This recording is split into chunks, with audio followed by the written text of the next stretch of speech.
Friends, డాగ్స్ని లేదా మీ పెట్స్ని యూట్యూబ్లో అమ్మాలంటే మా ఛానల్ వాట్సాప్ నెంబర్కి వీడియో పంపించండి. అలాగే మన ఛానల్ని ఇంకా సబ్స్క్రైబ్ చేయకపోతే వెంటనే సబ్స్క్రైబ్ చేసి పక్కన ఉన్న బెల్ ఐకాన్ని యాక్టివేట్ చేయండి. Friends, let's start the video. Hi friends, welcome to our channel. ఈరోజు కోసం show quality long coat German shepherd puppy అనేది అమ్మకానికి అయితే తీసుకురావటం జరిగింది. ఫీమేల్ పప్పీ యాల్వ్లో ఉంది. పప్పీ యొక్క ఏజ్ వచ్చేసి 40 days. వ్యాక్సినేషన్ కంప్లీట్ అయింది. వ్యాక్సినేషన్ రికార్డ్ అనేది కూడా ఉంది. ట్రాన్స్పోర్టేషన్ ఏపీ మరియు తెలంగాణ ఈ 2 స్టేట్స్కి ప్రొవైడ్ చేస్తారు. పప్పీ ఉన్న లొకేషన్ వచ్చేసి తార్నాక నియర్ సికింద్రాబాద్, హైదరాబాద్.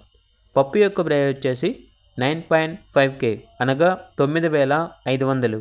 ఇక పప్పీ కావాలన్న వారు ఈ వీడియో కింద టైటిల్లో ఓనర్ నెంబర్ అనేది డిస్ప్లే చేయడం జరిగింది. ఓనర్కి కాల్ చేయండి. అలాగే ఛానల్ని ఇంతవరకు సబ్స్క్రైబ్ చేయకపోతే సబ్స్క్రైబ్ చేయండి. Thank you. By by.